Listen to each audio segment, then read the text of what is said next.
Hello friends, आज के session में हम लोग बीपीएससी टीआरई 4.0 बिहार प्राथमिक शिक्षक कक्षा 1 से 5 तक के लिए मॉडल प्रैक्टिस सेट देखेंगे। रुक्मिणी पब्लिकेशन यानी कि द प्लेटफॉर्म का ये बुक है वॉल्यूम 2, जिसमें कि टोटल 20 सेट दिया गया है, जिसमें से 5 सेट जो है बीपीएससी टीआरई 1, 2, 3 का जो एग्जाम हुआ था उसका क्वेश्चन इसमें दिया गया है। ठीक है, तो फ्रेंड्स आज जो सेशन लेके आए हैं, इस सेशन में हम लोग इस बुक का प्रैक्टिस सेट नंबर 11 देखने जा रहे हैं। और इससे पहले हम लोग इस बुक का प्रैक्टिस सेट नंबर 1 से लेके 10 तक का जो सेट था उसको कवर कर चुके हैं। तो अगर आप लोग उस वीडियो को नहीं देखे हैं तो इस वीडियो के डिस्क्रिप्शन में उस सारे वीडियो का लिंक यहाँ पे दिया गया है, आप लोग यहाँ से देख सकते हैं, या फिर हमारे चैनल के प्लेलिस्ट में भी जाके आप लोग उस वीडियो को देख सकते हैं। अलग से इसका प्लेलिस्ट बना दिया गया है। और फ्रेंड्स, अगर आप लोगों को इसका पीडीएफ चाहिए तो हमारे टेलीग्राम चैनल ब्लेजर्स कॉन्सेप्ट को ज्वाइन कर लीजिए, वहां से इसका पीडीएफ भी आप लोगों को रिवीजन के लिए मिल जाएगा। पीडीएफ लिंक इस वीडियो के डिस्क्रिप्शन में दिया गया है। इसके अलावा अगर आप लोग व्हाट्सएप चैनल पे जुड़ना चाहते हैं तो उसका भी लिंक दिया गया है डिस्क्रिप्शन में, तो वहां से जाके व्हाट्सएप जो चैनल है उससे भी आप लोग जुड़ सकते हैं। ठीक है, अगर चैनल पे नए होंगे तो प्लीज इस चैनल को सब्सक्राइब कर लीजिएगा और बगल में जो घंटी का निशान होगा उसको प्रेस करना बिल्कुल मत भूलिएगा, क्योंकि जब भी वीडियो अपलोड करेंगे तो उसका नोटिफिकेशन आप लोगों के पास जल्द से जल्द पहुंचेगा। ठीक है दोस्तों, वीडियो अगर अच्छी लगे तो अपने दोस्तों में भी इसको शेयर जरूर कीजिएगा और वीडियो को लाइक जरूर कर दीजिएगा। तो चलिए शुरू करते हैं आज का सेशन। और इसमें सबसे पहले जो है हम लोग इंग्लिश लैंग्वेज का क्वेश्चन देखेंगे। तो देखिए, कह रहा है कि read the passage carefully and answer the questions given below. तो इस पैसेज को जो है फ्रेंड्स आप लोग सबसे पहले पूरा पढ़ लीजिएगा और उसी बेस पे जो क्वेश्चन बना हुआ है उस क्वेश्चन का आंसर जरूर दीजिएगा। तो देखिए, क्वेश्चन नंबर जो फर्स्ट दिया है इसमें कह रहा है कि one word has a heritage of culture means. तो इसका हो जाएगा an inherited cultural tradition. Option number जो बी दिया है इसका बिल्कुल सही आंसर है। नेक्स्ट क्वेश्चन है the less active and important people are the. तो इसके लिए जो सही आंसर है वह है कॉमन पीपुल। ठीक है, कॉमन पीपुल इसका राइट आंसर हो जाएगा, जो कि ऑप्शन नंबर ए में दिया गया है इस क्वेश्चन का सही answer. Man ignorant of the past means. Man ignorant of the past means, तो इसका जो सही आंसर होगा those with no awareness of history. Option number जो ए दिया है इस क्वेश्चन का यहाँ पे सही आंसर हो जाएगा। और नेक्स्ट क्वेश्चन में कह रहा है कि education can improve the situation by. तो इसका जो हो जाएगा वो हो जाएगा making peoples aware of the world's culture, यानी कि ऑप्शन नंबर जो बी दिया है इस क्वेश्चन का यहाँ पे सही आंसर हो जाएगा। और नेक्स्ट क्वेश्चन में है the passage is about. The passage is about, तो इसके लिए हो जाएगा the lack of cultural awareness of the rulers. Option number A हो जाएगा। ठीक है, नेक्स्ट है कह रहा है कि select the most appropriate option to fill in the blank. और इस पे क्वेश्चन नंबर 6 है the minister's office blank press statement that the webinar which had been held on the previous day had received an excellent response। तो इसके लिए देखिए option number जो A दिया हुआ यही इसका सही आंसर हो जाएगा इशूड। ठीक है, यहाँ पे जो है क्या हो जाएगा, यहाँ पे हो जाएगा इशूड। ऑप्शन नंबर ए हो जाएगा बिल्कुल सही आंसर। और चलिए अब नेक्स्ट क्वेश्चन जो हो जाएगा इसमें क्वेश्चन नंबर हो जाएगा 7। इसमें कह रहा है कि after she received an overripe papaya Vidya exclaimed that she would never ever blank है फ्रूट्स ऑनलाइन। तो इस क्वेश्चन का सही answer option number B order हो जाएगा यहाँ पे। ठीक है, यहाँ पे क्या हो जाएगा, तो यहाँ पे हो जाएगा ऑर्डर, जो कि ऑप्शन नंबर बी में इसका सही आंसर दिया गया है। और नेक्स्ट क्वेश्चन है select the most appropriate one word substitution for the given words. और वन वर्ड सब्स्टिट्यूशन है the first people to live in an area. तो इसके लिए ये जो वन वर्ड हो जाएगा वो हो जाएगा नेटिव। ठीक है, क्या हो जाएगा इसके लिए, नेटिव हो जाएगा। ऑप्शन नंबर बी इसका बिल्कुल सही आंसर है। और फ्रेंड्स अब हम लोग देखेंगे हिंदी लैंग्वेज से जो क्वेश्चन दिया गया इस सेट का उसको। तो इस क्रम में इसका जो पहला क्वेश्चन है क्वेश्चन नंबर 9 कह रहा है कि निर्गुण कवियों में सर्वाधिक शिक्षित संत इनमें से कौन है। निर्गुण कवियों में सर्वाधिक शिक्षित संत इनमें से कौन है, तो वह हो जाएगा सुंदरदास। ऑप्शन नंबर जो ए दिया है। अगला प्रश्न में कह रहा है कि निम्नलिखित में से निश्चित परिमाणवाचक विशेषण का उदाहरण इनमें से कौन है। तो इसका उदाहरण है 2 किलो घी। ठीक है, 2 किलो घी जो है इसका सही आंसर हो जाएगा। देखिए, जो शब्द संज्ञा या सर्वनाम की विशेषता बताता है उसे विशेषण कहते हैं, और विशेषण जिसकी विशेषता बताता है उसे विशेष्य कहते हैं। तो इस टॉपिक को भी जो है आप लोग याद रखिएगा जरूर। ऑप्शन नंबर सी इस क्वेश्चन का बिल्कुल सही आंसर हो जाएगा। और अगले प्रश्न में कह रहा है कि निम्नलिखित में से कौन सा शब्द समूह पंडित का पर्यायवाची है। कौन सा शब्द समूह है जो कि पंडित का पर्यायवाची है। तो इसमें देखिए, कोविद, मनीषी, प्राज्ञ और विचक्षण जो है ये पंडित का पर्यायवाची शब्द समूह हो जाएगा, ये चारों। तो ऑप्शन नंबर सी इस क्वेश्चन का हो जाएगा सही आंसर। विशेषण मूलतः कितने प्रकार के होते हैं। विशेषण मूलतः कितने प्रकार के होते हैं। तो राइट आंसर जो इसका हो जाएगा वो हो जाएगा ऑप्शन नंबर ए, यानी कि 4 प्रकार के। ठीक है, विशेषण जो है मूलतः कितने प्रकार के होते हैं, तो 4 प्रकार के होते हैं फ्रेंड्स, याद रखिएगा। और उसमें ये चारों जो है वह है गुणवाचक विशेषण, परिमाणवाचक विशेषण, संख्यावाचक विशेषण और सार्वनामिक विशेषण। ये 4 जो है इसके टाइप हो जाएगा। तो ऑप्शन नंबर 4 इस क्वेश्चन का हो जाएगा सही आंसर। और नेक्स्ट क्वेश्चन है कि विकास की दृष्टि से अपभ्रंश की पूर्वकालीन अवस्था का क्या नाम है। तो इसका नाम हो जाएगा प्राकृत। ठीक है, विकास की दृष्टि से अपभ्रंश की पूर्वकालीन अवस्था का क्या नाम है, प्राकृत नाम है। ऑप्शन नंबर बी इस क्वेश्चन का है सही आंसर। और अगला प्रश्न है फ्रेंड्स, कह रहा है कि हर्ष, दुख, घृणा, पीड़ा इत्यादि मनोभावों को व्यक्त करने वाले शब्दों को क्या कहा जाता है। क्या कहा जाता है, तो इसे कहा जाता है विस्मयादि बोधक। विस्मयादि बोधक कहा जाता है इसे, जो कि ऑप्शन नंबर बी में इसका सही आंसर हो जाएगा।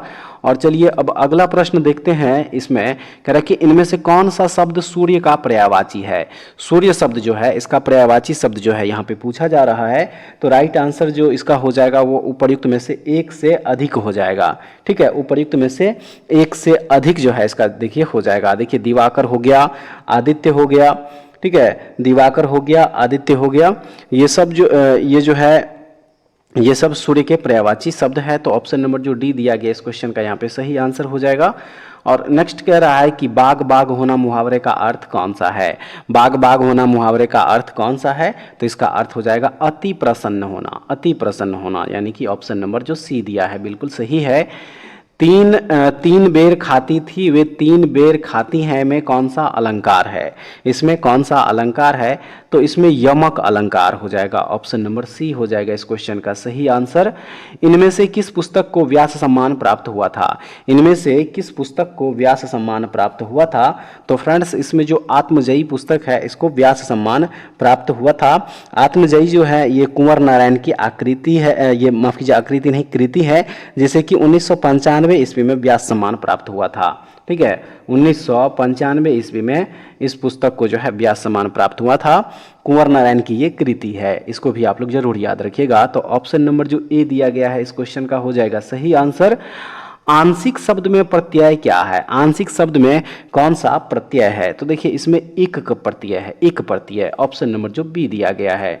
ठीक है, नेक्स्ट है अशुद्ध वाक्य का चयन कीजिए। अशुद्ध वाक्य का चयन कीजिए। तो इसमें जो दिया गया है कि माता पिता पूज्यनीय है। माता पिता पूज्यनीय है, ये जो दिया गया है यहाँ पे देखिए, ये जो है यहाँ पे क्या हो जाएगा, अशुद्ध हो जाएगा। यहाँ पे पूज्यनीय नहीं बल्कि पूजनीय होता है। ठीक है, यहाँ पे जो है देखिए फ्रेंड्स, यहाँ पे ये होनी चाहिए, पूजनीय होनी चाहिए। तो ऑप्शन नंबर जो ए दिया है इस क्वेश्चन का हो जाएगा सही आंसर। और उसके बाद जो अगला प्रश्न है इसमें देखिए कह रहा है कि 2 समानार्थी शब्दों की पुनरुक्ति के बीच में किस विराम चिन्ह का प्रयोग होता है। किस विराम चिन्ह का प्रयोग होता है, तो इसमें जो है देखिए योजक जो विराम चिन्ह होता है इसका प्रयोग होता है। ठीक है, योजक। तो ऑप्शन नंबर जो ए दिया गया है इस क्वेश्चन का है बिल्कुल सही आंसर। और अगला प्रश्न है कि लिंग की दृष्टि से हाथी क्या है। लिंग की दृष्टि से हाथी क्या है, तो हाथी जो है फ्रेंड्स ये एक पुल्लिंग हो जाएगा। ऑप्शन नंबर जो बी दिया गया है इस क्वेश्चन का है सही आंसर। क्रिया के संबंध में इनमें से कौन सा कथन सही है। क्रिया के संबंध में इनमें से कौन सा कथन सही है, तो सही कथन है क्रियापद के उस अंश को धातु कहते हैं जो किसी क्रिया के प्राय सभी रूपों में पाया जाता है। ऑप्शन नंबर सी हो जाएगा इस क्वेश्चन का सही आंसर।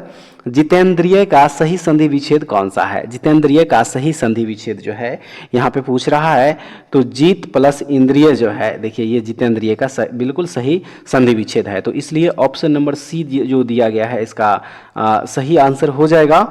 और चलिए अगला प्रश्न जो है इसको देख लीजिए, कह रहा है कि दिए गए विकल्पों में से निम्नलिखित वाक्यांश के लिए एक शब्द का चयन कीजिए जिसे त्याग देना उचित हो।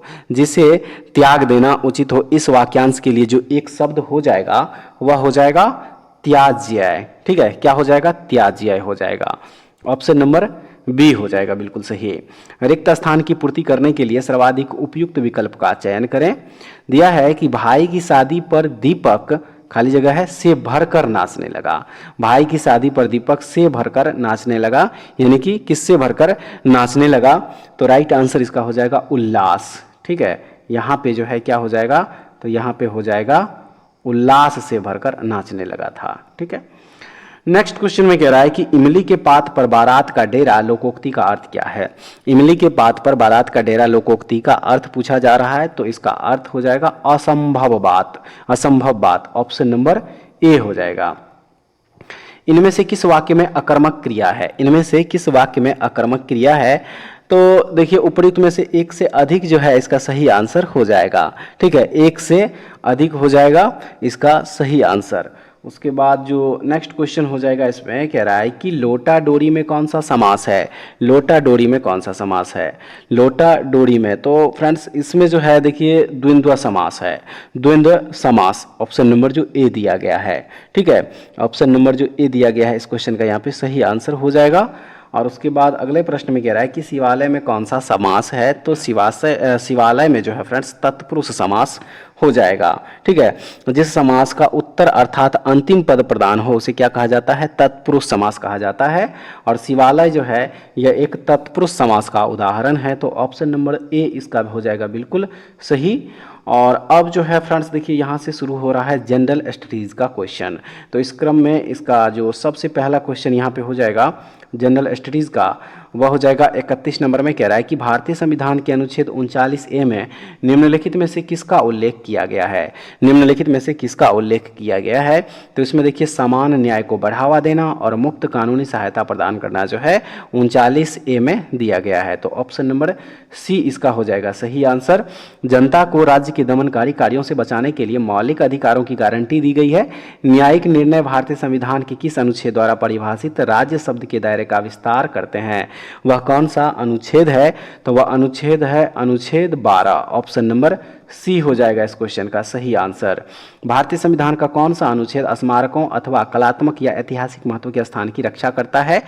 भारतीय संविधान का वह कौन सा अनुच्छेद है? तो फ्रेंड्स वह अनुच्छेद है अनुच्छेद 49, ऑप्शन नंबर जो बी दिया गया है इसका हो जाएगा सही आंसर। निम्नलिखित में से कौन सी झील भारत की सबसे लंबी झील है? निम्नलिखित में से कौन सी झील भारत की सबसे लंबी झील है? तो वह है वेम्बनाड झील, ऑप्शन नंबर जो ए दिया है इस क्वेश्चन का हो जाएगा सही आंसर। और यह केरल में स्थित एक लैगून झील है। ठीक है, केरल में स्थित है ये, तो ऑप्शन नंबर जो ए दिया है इस क्वेश्चन का है बिल्कुल सही आंसर। और चलिए अब अगला प्रश्न जो दिया है इस प्रश्न को देख लें। निम्नलिखित में से वर्षा जल संग्रहण का सबसे उपयुक्त उपयोग कौन सा है? सबसे उपयुक्त उपयोग तो वह है सिंचाई, ऑप्शन नंबर सी इसका हो जाएगा बिल्कुल सही। अगला प्रश्न, निम्नलिखित में से कौन सा राज्य उर्वरकों का एक प्रमुख उत्पादक नहीं है? निम्नलिखित में से कौन सा राज्य उर्वरकों का एक प्रमुख उत्पादक नहीं है? तो वह है हिमाचल प्रदेश। ठीक है, हिमाचल प्रदेश राज्य जो है उर्वरकों का एक प्रमुख उत्पादक नहीं है, ऑप्शन नंबर जो सी दिया गया है इस क्वेश्चन का है सही आंसर। निम्नलिखित में से कौन सी नदी भ्रंश घाटी से होकर बहती है? वो कौन सी नदी है जो कि भ्रंश घाटी से होकर बहती है?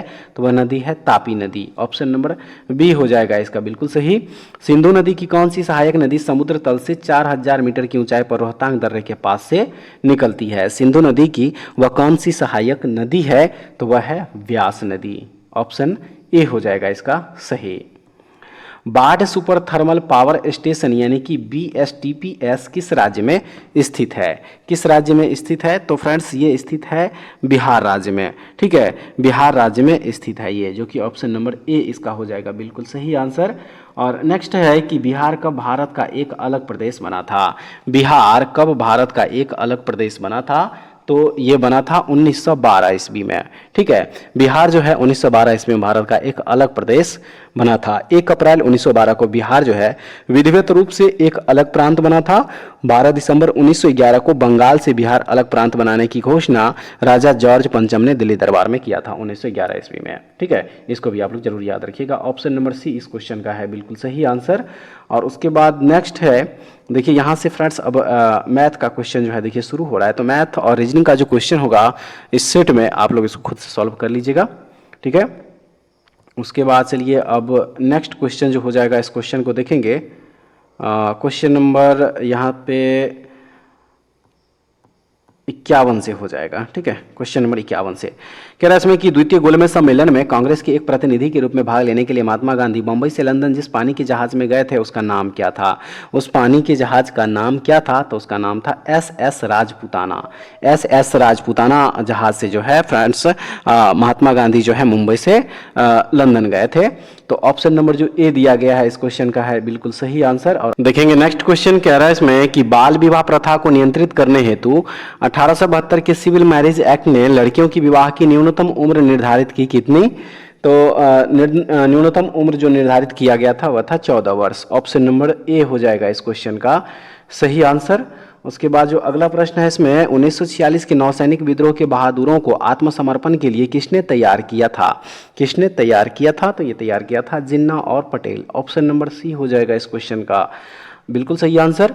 नौसैनिक विद्रोह में हिंदू मुस्लिम एकता पर किसकी टिप्पणी थी कि हिंसात्मक कार्यवाही के लिए हिंदू और मुसलमानों का एक होना अपवित्र बात है? अपवित्र बात है, तो ये कहना था गांधी जी का। ऑप्शन नंबर जो बी दिया गया है इस क्वेश्चन का है बिल्कुल सही आंसर। और उसके बाद जो नेक्स्ट क्वेश्चन हो जाएगा फ्रेंड्स इसमें निम्न में से किस संशोधन अधिनियम को बंदोबस्त कानून के नाम से जाना जाता है? किस संशोधन अधिनियम को कहा जाता है? तो ये कहा जाता है संशोधन अधिनियम 1781 को। ऑप्शन नंबर सी में दिया गया है बिल्कुल सही आंसर। 1878 का वर्नाकुलर प्रेस एक्ट किसने रद्द कर दिया था? किसने रद्द कर दिया था? तो लॉर्ड रिपन ने। ऑप्शन नंबर ए है बिल्कुल सही। सर्वोदय शब्द का प्रयोग सर्वप्रथम किसने किया था? तो देखिए फ्रेंड्स सर्वोदय शब्द का प्रयोग सर्वप्रथम जो है महात्मा गांधी जी के द्वारा किया गया था। ऑप्शन नंबर जो ए है इसका बिल्कुल सही आंसर है। निम्न में से कौन गुडेम रंपा विद्रोह से संबंध थे? कौन संबद्ध थे? तो वह थे Alluri Sitaram Raju. Option number B. निम्नलिखित में से कौन सी भारतीय संविधान की एक विशेषता है?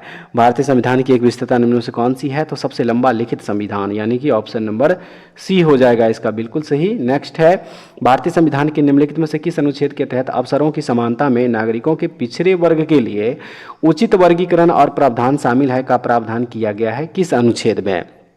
तो इसका प्रावधान किया गया है अनुच्छेद 16। ऑप्शन नंबर बी हो जाएगा इसका बिल्कुल सही आंसर। ठीक है, और उसके बाद जो है फ्रेंड्स देखिए मैथ का क्वेश्चन है फिर से।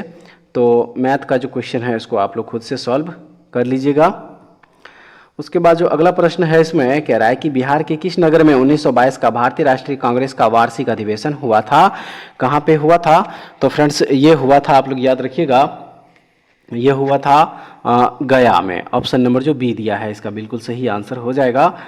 नेक्स्ट है बिहार में जल जीवन हरियाली अभियान की शुरुआत कब हुई थी?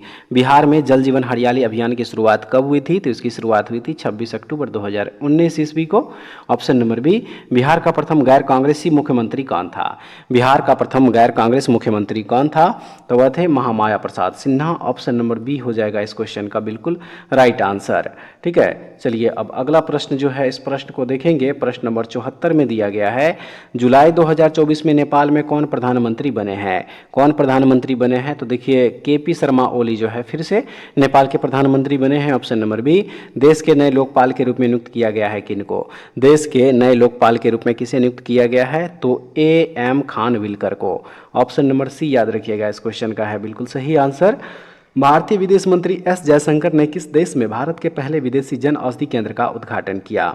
कहाँ पे किया गया है इनके द्वारा? तो ये मॉरिशस में किया गया है। ऑप्शन नंबर ए है इसका सही। नेक्स्ट क्वेश्चन 30 अप्रैल 2024 को किसे नौसेना का अगला प्रमुख नियुक्त किया गया है? किसे नियुक्त किया गया है? राइट आंसर इसका हो जाएगा एडमिरल दिनेश कुमार त्रिपाठी, जो कि ऑप्शन नंबर बी में इसका बिल्कुल सही आंसर है। और अगला प्रश्न है, हाल ही में भारत में सबसे ज़्यादा टेस्ट विकेट लेने वाले अनिल कुंबले के रिकॉर्ड को तोड़कर एक नया रिकॉर्ड किसने बनाया है? ये रिकॉर्ड किसने बनाया है? तो फ्रेंड्स इसका देखिए उपयुक्त में से कोई नहीं इसका आंसर होगा, क्योंकि ये रिकॉर्ड बनाया है आर आश्विन ने, यानी कि रविचंद्रन आश्विन ने। ठीक है, रविचंद्रन आश्विन जो कि एक भारतीय ऑफ स्पिनर खिलाड़ी है और इन्हीं के द्वारा जो है ये रिकॉर्ड बनाया गया, जो कि ऑप्शन में नहीं है, तो इसलिए उपयुक्त में से कोई नहीं इस क्वेश्चन का सही आंसर हो जाएगा। नेक्स्ट है, ओजोन परत के लिए खतरा बने यौगिक है, उपरोक्त में से कौन सा इसमें से सही है? उपरोक्त में से कौन सा इसमें से सही है? तो ऑप्शन डी उपरोक्त में से एक से अधिक हो जाएगा। ठीक है, देखिए नाइट्रस ऑक्साइड हो जाएगा, उसके बाद ब्रोमीन हो जाएगा और हेलो कार्बन जो है ये भी हो जाएगा। तो इसलिए उपयुक्त में से एक से अधिक जो है इस क्वेश्चन का हो जाएगा सही आंसर। और उसके बाद फ्रेंड्स जो अगला प्रश्न है इसमें देखिए, इसमें कह रहा है सामान्यतः पौधे क्या करते हैं? सामान्यतः पौधे क्या करते हैं? तो इसका भी जो आंसर है उपयुक्त में से एक से अधिक हो जाएगा। ठीक है, सामान्यतः पौधे जो है देखिए जल संरक्षण, ठीक है, जल संरक्षण, प्रदूषण नियंत्रण और मृदा अपरदन को रोकते हैं। तो इसलिए क्या हो जाएगा इसका उपयुक्त में से एक से अधिक जो है इसका बिल्कुल सही आंसर हो जाएगा। नेक्स्ट है, ब्रोंकाइटिस रोग का कारण क्या है? ब्रोंकाइटिस रोग का कारण जो है पूछा जा रहा है, तो इसका जो कारण हो जाएगा फ्रेंड्स वो हो जाएगा देखिए उपयुक्त में से कोई नहीं, उपयुक्त में से कोई नहीं, क्योंकि ब्रोंकाइटिस रोग का जो कारण है वह है धूम्रपान, जो कि ऑप्शन में नहीं दिया गया है। तो इसलिए उपयुक्त में से कोई नहीं इसका हो जाएगा सही आंसर। और नेक्स्ट है, पारिस्थितिकीय पिरामिड की संकल्पना किसने दी थी? इसकी संकल्पना जो है किसने दी थी? तो ये दिया गया था चार्ल्स एल्टन के द्वारा। ऑप्शन नंबर सी हो जाएगा इस क्वेश्चन का सही। नाइट्रोजन स्थिरीकरण जीवाणु कौन है? नाइट्रोजन स्थिरीकरण यानी कि नाइट्रोजन फिक्सेशन बैक्टीरिया जो है इनमें से कौन है? तो उपयुक्त में से एक से अधिक जो है इसका देखिए सही आंसर हो जाएगा। ठीक है, नाइट्रोजन स्थिरीकरण जीवाणु जो है देखिए राइजोबियम है, क्लोरोबियम है, ठीक है, राइजोबियम हो जाएगा, क्लोरोबियम जो है ये भी हो जाएगा और एजोटोबैक्टर भी हो जाएगा। तो इसलिए उपयुक्त में से एक से अधिक इस क्वेश्चन का है बिल्कुल सही आंसर। और उसके बाद चलिए अब अगला प्रश्न देखते हैं, समताप मंडल में ओजोन के स्तर को प्राकृतिक रूप से विनियमित किसके द्वारा किया जाता है? विनियमित किसके द्वारा किया जाता है? तो ये किया जाता है नाइट्रोजन डाइऑक्साइड के द्वारा, जो कि ऑप्शन नंबर बी में इसका है बिल्कुल सही आंसर। और उसके बाद जो अगला प्रश्न हो जाएगा इसमें फ्रेंड्स कह रहा है कि सभी जीव जंतु के लगभग 98% द्रव्यमान में कौन से तत्व होते हैं? कौन से तत्व होते हैं? तो इसमें होते हैं 6 तत्व। ठीक है, 6 तत्व होते हैं, ऑप्शन नंबर जो सी दिया गया है, सी दिया गया है। और वे 6 तत्व जो है कौन सा है? तो ऑक्सीजन है, कार्बन है, हाइड्रोजन है, नाइट्रोजन है, कैल्शियम है और फॉस्फोरस है। तो आप लोग याद रखिएगा जरूर, ऑप्शन नंबर सी 6 तत्व हो जाएगा। और उसके बाद यदि हम लोलक को किसी द्रव से भरे बर्तन में लटका दें तो क्या होगा? तो क्या होगा? राइट आंसर, लोलक शीघ्र ही रुक जाएगा। ऑप्शन नंबर जो बी दिया है इसका हो जाएगा सही आंसर। ठीक है, चलिए अब अगला प्रश्न देख लीजिए, कोई वस्तु नियत त्वरण के साथ विराम से चलना शुरू करती है, इसका वेग कितना होगा? इसका वेग कितना होगा? तो इसका वेग हो जाएगा सीधे समय के लिए समानुपातिक। ऑप्शन नंबर सी इसका हो जाएगा सही। चावल उगाने के लिए आवश्यक जलवायु परिस्थितियां क्या है? चावल उगाने के लिए आवश्यक जलवायु परिस्थितियां जो है यहाँ पे पूछा जा रहा है, तो सही आंसर इसका हो जाएगा देखिए उपजाऊ चिकनी मिट्टी, 70 से 200 सेंटीमीटर वर्षा और तापमान जो है 20 डिग्री सेल्सियस से 27 डिग्री सेल्सियस के बीच में होनी चाहिए चावल उगाने के लिए आवश्यक जलवायु परिस्थितियां। तो ऑप्शन नंबर ए इसका हो जाएगा सही आंसर। अगला प्रश्न है, निम्नलिखित में से कौन सा कथन गलत है? कौन सा कथन है जो कि गलत है? तो देखिए ठोस पदार्थों का आकार अनिश्चित होता है, ठोस पदार्थों का आकार जो है वह अनिश्चित होता है। तो ये जो यहाँ पे कथन दिया गया ये कथन जो है गलत हो जाएगा। ठीक है, क्योंकि ठोस पदार्थों का जो आकार होता है फ्रेंड्स वह क्या होता है? निश्चित होता है। तो इसलिए ऑप्शन नंबर ए इस क्वेश्चन का बिल्कुल सही आंसर हो जाएगा। अगले प्रश्न में कह रहा है कि पौधे की पत्ती में कौन सा प्रोटीन होता है जो कार्बन डाइऑक्साइड का उपयोग करता है और कार्बोहाइड्रेट का उत्पादन करता है? पौधे की पत्ती में वह कौन सा प्रोटीन होता है? तो वह प्रोटीन है क्लोरोप्लास्ट। ऑप्शन नंबर ए जो है इसका देखिए बिल्कुल सही है। निम्नलिखित में से कौन सा लवण अम्लीय है? निम्नलिखित में से कौन सा अम्ल है कौन सा लवण है जो कि अम्लीय है, तो इसमें अमोनियम फॉस्फेट जो है ये अम्लीय हो जाएगा, ऑप्शन नंबर सी। जीवाणुओं में श्वसन क्रिया का केंद्र होता है, जीवाणुओं में श्वसन क्रिया का केंद्र जो होता है वो है मीसोसोम, ऑप्शन नंबर ए इसका हो जाएगा बिल्कुल सही आंसर। नेक्स्ट क्वेश्चन है कि एक फूल के प्रजनन का भाग कौन सा है, एक फूल के प्रजनन का भाग जो है वह कौन सा है, तो वह है पुंकेसर और कार्पल्स, ऑप्शन नंबर ए। यकृत में यूरिया का संश्लेषण किसके द्वारा होता है, यकृत में यूरिया का संश्लेषण किसके द्वारा होता है, तो ये होता है ऑर्निथिन चक्र के द्वारा, ऑप्शन नंबर सी इसका हो जाएगा बिल्कुल सही।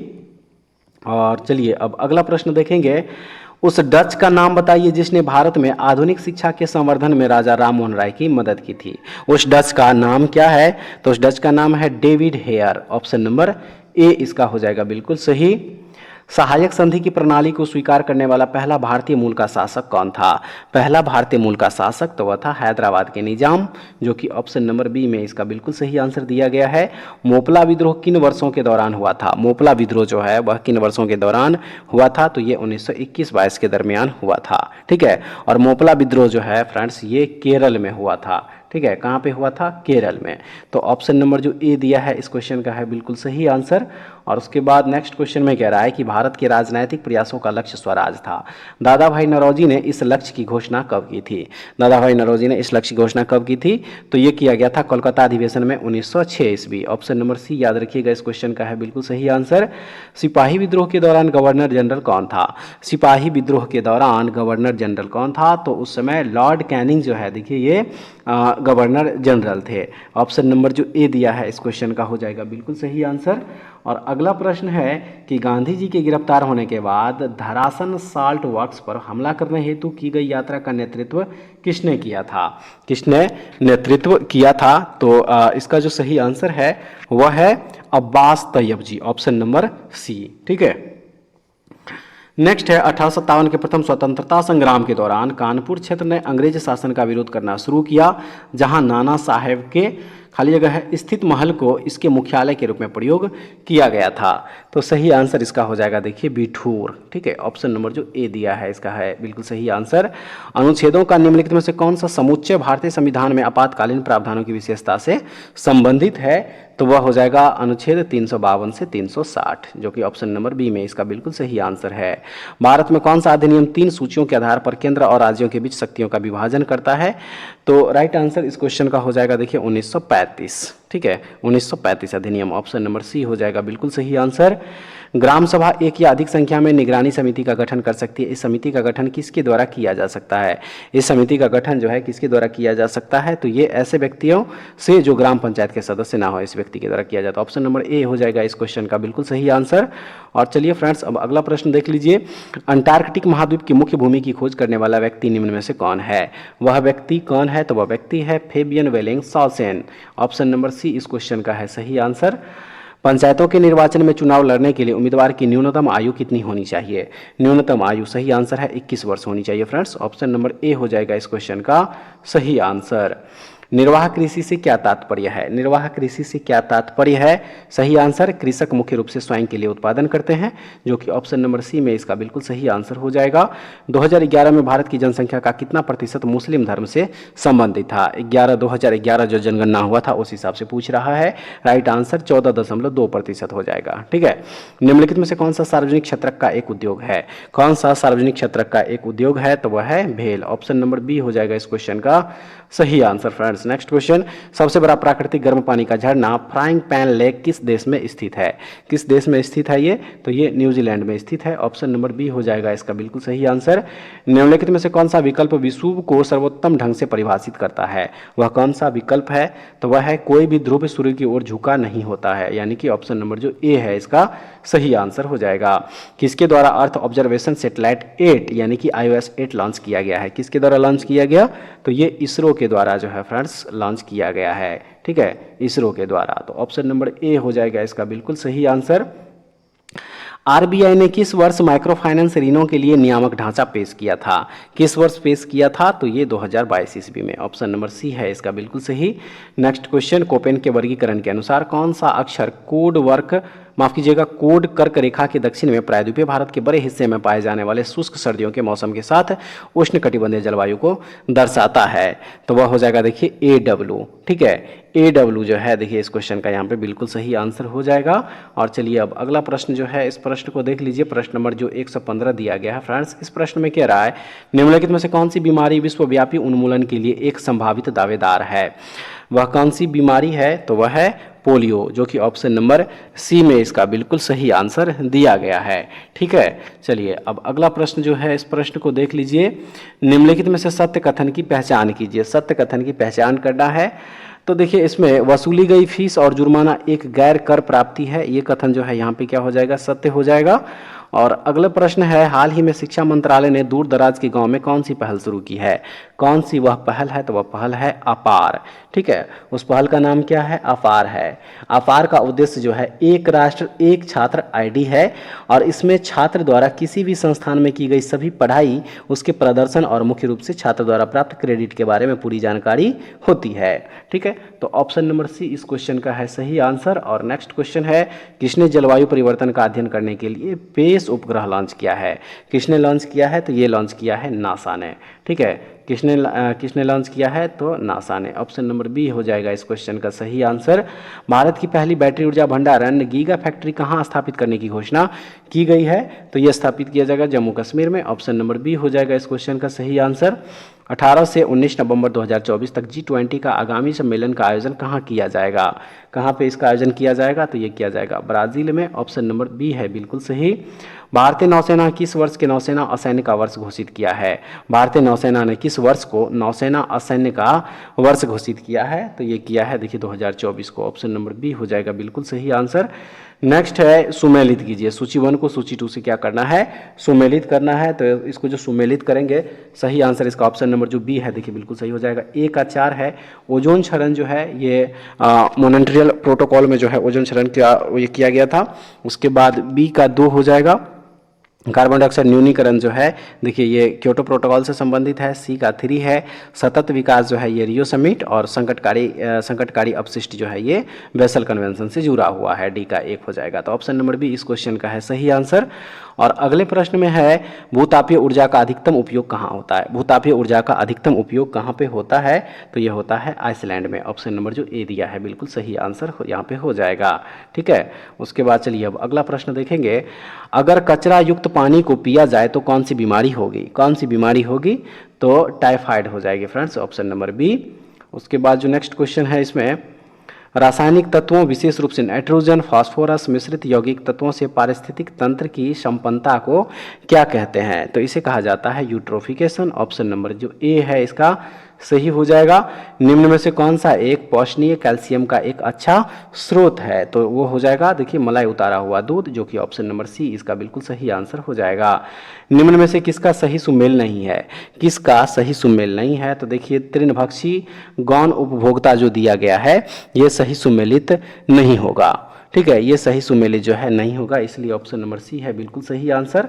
और अगले प्रश्न में कह रहा है कि निम्नलिखित में से कौन सा पदार्थ अम्ल और क्षार दोनों के रूप में कार्य नहीं कर सकता है। वह कौन सा पदार्थ है, तो वह है प्रोटोफिलिक। ऑप्शन नंबर सी है बिल्कुल सही। नेक्स्ट क्वेश्चन में कह रहा है कि प्रकाश एक माध्यम से जिसका अपवर्तनांक n1 है दूसरे माध्यम में जिसका अपवर्तनांक n2 है जाता है। यदि आपतन कोण I तथा परावर्तन का कोण r हो तो sin I बटे sin r किसके बराबर में हो जाएगा, तो ये n2 बटे n1 के बराबर में हो जाएगा। ऑप्शन नंबर जो ए दिया है इसका बिल्कुल सही आंसर हो जाएगा। नेक्स्ट है, कमानी तुला नामक उपकरण का उपयोग समानतः किसी वस्तु पर किसके आरोपण को मापने हेतु किया जाता है। किसके आरोपण को, तो ये जो है देखिए बल के आरोपण को मापने के लिए प्रयोग किया जाता है। ऑप्शन नंबर सी में बिल्कुल सही आंसर है। इनमें से कौन सी गैस है जो इनर्ट गैस नहीं है, वो कौन सी गैस है, तो वह है फ्रीऑन। ऑप्शन नंबर सी हो जाएगा बिल्कुल सही। अगले प्रश्न में है कि कभी कभी यह देखा गया है कि जब हम किसी शीशे के बर्तन में गर्म दूध या जल डालते हैं तो वह चटक जाता है, इसका कारण क्या है, तो फ्रेंड्स इसका कारण है खौलते हुए द्रव अधिक दाब उत्पन्न करते हैं, इसलिए तो ऑप्शन नंबर बी इसका बिल्कुल सही आंसर। चलिए अगला प्रश्न देखेंगे, क्लोरोफॉर्म के संबंध में निम्नलिखित में से कौन सा कथन सही है। कौन सा कथन सही है, तो इसका उपयुक्त में से एक से अधिक जो है देखिए बिल्कुल सही आंसर यहाँ पे हो जाएगा। बिल्कुल सही आंसर इसका हो जाएगा। और उसके बाद जो नेक्स्ट क्वेश्चन हो जाएगा इसमें कह रहा है कि फलों के पकने से पहले गिरने पर कुछ मामलों में उपज की महत्वपूर्ण हानि होती है, इसे किसके द्वारा रोका जा सकता है? किसके द्वारा? तो इसे ऑक्सीजन के छिड़काव से जो है रोका जा सकता है। ऑप्शन नंबर बी इसका बिल्कुल सही आंसर हो जाएगा। नेक्स्ट है स्वैच्छिक कार्यों के लिए सुनिश्चितता अंग विन्यास निर्वहन शरीर का संतुलन बनाए रखने के लिए मस्तिष्क का कौन सा भाग उत्तरदायी है? तो वह है अनुमस्तिष्क। ऑप्शन नंबर जो बी है बिल्कुल सही आंसर हो जाएगा। और फ्रेंड्स अब देखिए क्वेश्चन नंबर 136 से लेके 150 तक जो है रीजनिंग का क्वेश्चन है, इसको खुद से सॉल्व कर लीजिएगा। उम्मीद करते हैं आज का सेट भी आप लोगों के लिए काफ़ी महत्वपूर्ण होगा। और एक बार कमेंट्स करके जरूर बताइएगा कि सेट आप लोगों को कैसा लगा और क्वेश्चन का लेवल किस टाइप का था। ठीक है फ्रेंड्स, तो ऐसे वीडियो के लिए हमारे चैनल से जुड़े रहिए। नेक्स्ट वीडियो में दोबारा फिर से मिलते हैं, तब तक के लिए जय हिंद।